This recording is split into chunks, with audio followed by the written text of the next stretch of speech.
প্রিয় ছাত্রছাত্রীরা, আজকের পর্বে আলোচনা করব মাধ্যমিক এবিটিএ টেস্ট পেপার থেকে তোমাদের বাংলা বিষয়ের 5টি পেজ নিয়ে। 326, 350, 372, 396 এবং 426 নম্বর পেজ। এই পেজে যে এমসিকিউ প্রশ্নগুলো রয়েছে তার নির্ভুল উত্তর নিয়ে আজকের এই পর্বে আলোচনা করব, তাই বলবো পর্বটি অবশ্যই তোমরা প্রথম থেকে শেষ পর্যন্ত একবার দেখে নাও। দেখো, প্রথম প্রশ্ন রয়েছে, ছোট মাসি তপনের থেকে বয়সে কত বড়? এটা বছর আষ্টেক। আচ্ছা, পেজ নম্বরটা আমি এখানে লিখে দিই। এটার পেজ নম্বর হলো 326। 2, জগদীশবাবুর সম্পত্তির পরিমাণ 11 লক্ষ টাকা। এসো আমরা কুস্তি লড়ি। বক্তা উত্তর করবে কালিয়া। আমাদের ডান পাশে ধস আর বায়ে কিন্তু গিরিখাদ। আচ্ছা, অভিষেক কবিতাটি মেঘনাদ বধ কাব্যের কোন স্বর্গ থেকে নেওয়া হয়েছে? প্রথম স্বর্গ।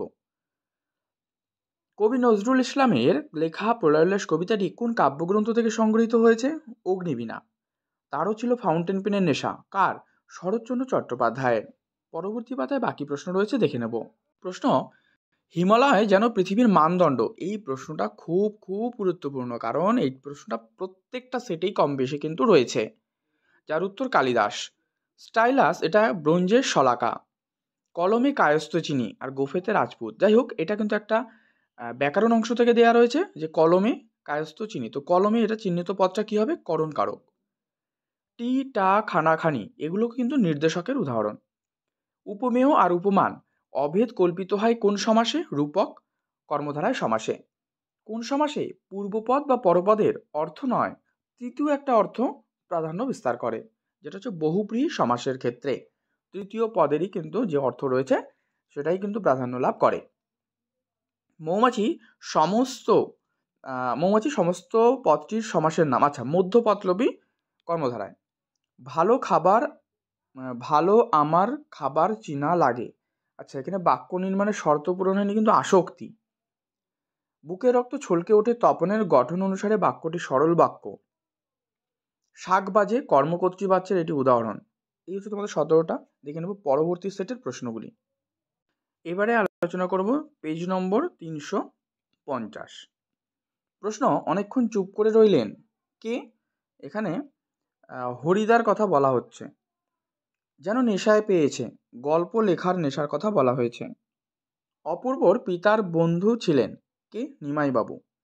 আর অভিষেক কবিতাটা মেঘনাদ বধ কাব্যের কোন স্বর্গ থেকে? প্রথম স্বর্গ, যেটা আগের সেটেই আলোচনা করলাম।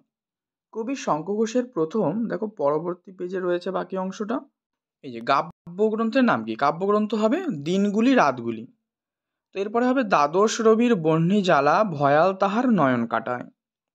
লেখকের কেনা প্রথম যে ফাউন্টেন পেন, এটা হবে পাইলট। প্রাবন্ধিকের মতে শব্দের ত্রিবিধ অবস্থা। ত্রিবিধ বলতে অভিধা, লক্ষণা এবং ব্যঞ্জনা। কোথায় পপুলার সায়েন্স লেখা সুসাধ্য? ইউরোপ, আমেরিকায়। কোনো বিশেষ্য, সর্বনাম কিংবা বিশেষণবাচক শব্দের সঙ্গে অপর কোনো বর্ণ সমষ্টি যুক্ত হয়ে বস্তুটির গুণ বা প্রকৃতি প্রকাশ করে তাকে বলা হয় নির্দেশক।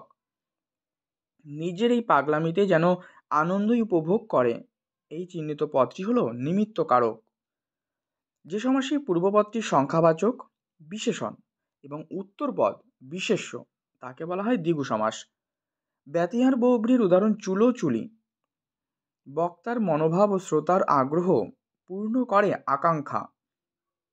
তুমি সত্তর আরোগ্য লাভ করো, অর্থ অনুসারে বাক্যটা কিন্তু প্রার্থনা সূচক, যে তুমি সত্তর আরোগ্য লাভ করো মানে সুস্থ হয়ে ওঠো। যে বাচ্চা কর্তা থাকে না, কর্মই কর্তা হয়ে ক্রিয়া করে তাকে বলে কর্মকর্তৃবাচ্য। দেখো, আগের সেটে কিন্তু কর্মকর্তৃবাচ্যের এক্সাম্পলটা পেলাম, যে শঙ্খ বাজে, বা এমনও হতে পারে যে ঘন্টা বাজছে। ঠিক আছে। আচ্ছা, 17 ভাববাচ্যে কোন ক্রিয়া প্রযুক্ত হয়? অকর্মক ক্রিয়া। পরবর্তী সেট দেখে নাও। এবারে আলোচনা করব পেজ নম্বর 372। প্রশ্ন, এ দেশের কিছু হবে না এ কথা যিনি বলেন তিনি হলেন তপনের ছোট মেশো। চকের বাসস্ট্যান্ডে আতঙ্কের হল্লা বেজে উঠেছিল কারণ একটা পাগল ছিল তাই। 5 পৃষ্ঠা ব্যাপী বিরহ বেদনাপূর্ণ চিঠি লিখিয়ে আছে দুদিন। অশোকী একজন কবিতার কথক ঘুমিয়েছিল ঝুলন্ত বিছানায়। আফ্রিকা এটি হলো একটা মহাদেশ। রূপে অতি রম্ভাজিনী, এই রূপে রম্ভাকে জয় করেছেন পদ্মাবতী। আর ফিনিশীয়রা কলমে কলম বানাতো কিন্তু হাড় দিয়ে। কখনো বা শিঙের নিবের মুখ বসানো হতো। ঠিক আছে, তো এখানে হবে উত্তর করবে হিরে। যেসব গাছে দুরকম ফুল হয় সেগুলোর নাম লাউ কুমড়ো। বিভক্তি কিন্তু মনে রাখবে সব সময় শব্দের পরে যুক্ত হয়। আর পরপদ এটা প্রধান হয় যে সমাসের ক্ষেত্রে, তা হলো তৎপুরুষ। রাজায় রাজায় যুদ্ধ, ব্যতিহার কর্তা, এই এক্সাম্পলটা অনেকগুলো সেটেই রয়েছে। ঠিক আছে, রাজায় রাজায় যুদ্ধ। আচ্ছা, আমাদের মধ্যে যারা ওস্তাদ তারা ওই কালো জলে হরিতকি ঘসত। এটা হবে জটিল বাক্য, কারণ এখানে দেখো এই যে যারা আর এখানে তারা দেওয়া রয়েছে, এই কারণে এটি জটিল বাক্য। যারা তারা, যদি তবে, যে সে, যখন তখন এমন দিয়ে যদি কোনো বাক্য থাকে তখন সেটি অবশ্যই জটিল বাক্য। আর সংযোজক অব্যয় যদি থাকে বা সংযোজক পদ যেমন হচ্ছে ও, এবং, আর, কিন্তু, এগুলো দিয়ে যদি যুক্ত থাকে তখন সেই বাক্য হবে যৌগিক বাক্য। এবার এই দুটোর যদি মিশ্রণ থাকে তখন সেটা হবে মিশ্র বাক্য। আর সিম্পল থাকলে কিন্তু এটা সরল বাক্য যেটা রয়েছে। জগদীশবাবু সিঁড়ি ধরে নেমে যান, এই বাক্যটির ভাববাচ্যের রূপ জগদীশ বাবুর সিঁড়ি ধরে নামা হয়। যে বাক্য বিন্যাসে ক্রিয়াপদটি সর্বদাই কর্তার অনুগামী হয় তাকে বলে কর্তৃবাচ্য। রাজপথ এর যে ব্যাস বাক্য তোমরা করো, পথের রাজা রাজপথ। সকালবেলা জলে আগুন লাগালো, এই বাক্যে কি নেই জানো? এই বাক্যে যোগ্যতা নেই, কারণ সকালবেলা জলে আগুন লাগালো, তাহলে ভুল না বাক্যটা। যে এই বাক্যে কিন্তু যোগ্যতাটি লঙ্ঘিত হয়েছে। পরবর্তী সেট দেখে নাও। এবারে আলোচনা করব পেজ নম্বর 396। প্রশ্ন, ছোট মাসি তপনের থেকে কত বছরের বড়? বছর আষ্টেকের। অবিরত বর্ষণের ফলে নদীকে নদের চাঁদ কতদিন দেখেনি? 5 দিন। অবিরত মানে একটানা 7 দিন কিন্তু বৃষ্টি হয়েছে। তোকে তো তোর বাবা পেটাবে, একথা বলেছে ইসাব। পাবলো নেরুদা কোন ভাষার কবি? চিলিয়ান কবি বা চিলি। কবির সঙ্গীতে বেজে উঠেছিল সুন্দরের আরাধনা।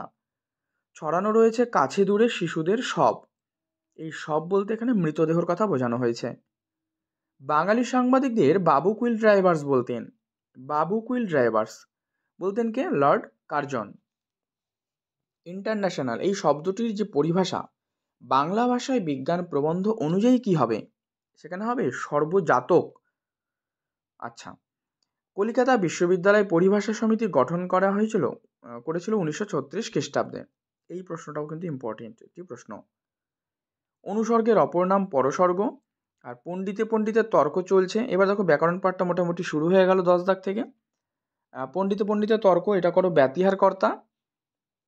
মন্দিরে বাজছিল পুজোর ঘণ্টা, এই যে মন্দিরে, কারক জানতে চাইছে, মন্দিরে কোথায়? মন্দিরে, তাহলে অধিকরণ কারক। সমাস শব্দের অর্থ কি? সংক্ষেপ। দুর্ভিক্ষ সমাসটি গড়ে উঠেছে, এটা করো অভাব অর্থে। দুর্ভিক্ষ কি অভাব অর্থে? এখানে অপশান টেস্ট করলেই কিন্তু তোমরা উত্তরটা পেরে যাবে। নিত্য সমাসের একটা উদাহরণ, এটা করো যুগান্তর, মানে কি? এটাকে যদি ব্যাস বাক্য করি এবার অন্য যুগ, তো এটা কিন্তু নিত্য সমাসের একটি উদাহরণ। বাক্য গঠনের শর্ত কতগুলো? 3টি, যোগ্যতা, আকাঙ্ক্ষা আর আসক্তি। ভাববাচ্যে প্রাধান্য পায় কি? ভাববাচ্যে ক্রিয়ার ভাব। ভাববাচ্যে প্রাধান্য পায় ক্রিয়ার ভাব। এবারে আলোচনা করব পেজ নম্বর 426। তো দেখো এখানে প্রথম রয়েছে, যে পত্রিকায় তপনের গল্প ছাপার কথা হয়েছিল বা ছাপিয়ে দেওয়ার কথা হয়েছিল সেটি সন্ধ্যাতারা পত্রিকা। আর তার নাম ছিল কিন্তু প্রথম দিন, গল্পটার নাম হবে। আশ্চর্য হয়েছি, একটু ভয়ও পেয়েছি, এটা বিরাগীর রূপ দেখে। নদের চাঁদের চিঠিটা ছিল কেমন? বিরহ বেদনার। আর যুদ্ধের আগুনের দাবদাহে নষ্ট হয়ে গেল যে বাদ্যটি, তা হলো জল তরঙ্গ। আগে পুজো ইষ্টদেবে, এই ইষ্টদেব হলেন অগ্নি। সিন্ধু তীরে রয়েছে মাঞ্জস, মাঞ্জস শব্দের অর্থ ভেলা। আমরা তাতে হোম টাস্ক করতাম, তাতে বলতে কিন্তু কলা পাতার কথা বলা হয়েছে। আর সিজার স্টাইলাস দিয়ে আঘাত করেছিলেন কাসকাকে। কলকাতা বিশ্ববিদ্যালয় পরিভাষা সমিতি 1936 সালে গঠিত হয়। গ্রামখানি মেঘে ঢেকে প্রভাত বেলা। খানি অংশটি হলো, আচ্ছা এটা ব্যাকরণ অংশ শুরু 10 দাগ থেকে দেখো। এটা করবে নির্দেশক। হচ্ছে পণ্ডিতে পণ্ডিতে, 11 নম্বরটা দেখে নাও একবার।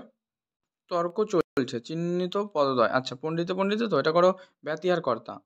ব্যাস বাক্যের ব্যাস কথার অর্থ কিন্তু বিস্তার। মন্বন্তর পদটি কোন সমাসের উদাহরণ? মন্বন্তর নিত্য সমাস। সেটা যদি রাজপথ না হয় তো অন্তত গলিপথ হওয়া চাই। এটা করো শর্ত সাপেক্ষ। যোগ্যতা বলতে বোঝায় কি? বাক্যের যে সঙ্গত অর্থ প্রকাশ আর ভাব উপলব্ধিকে। ভাববাচ্য বাক্যের কি পরিবর্তিত হয়? ক্রিয়া। কর্মকর্তৃবাচ্যের উদাহরণ কি? ঢাক বাজে। তো যাই হোক, এই হচ্ছে তোমাদের দেখো 4টে সেট নিয়ে আমি আলোচনা করলাম আজকের এই পর্বে। পর্বটি ভালো লাগলে অবশ্যই লাইক করে দিও, শেয়ার করে দিও বন্ধুদের মধ্যে। চ্যানেলে নতুন হলে অবশ্যই চ্যানেলটি সাবস্ক্রাইব করে পাশের বেল বাটনটি কিন্তু অল করে রেখো।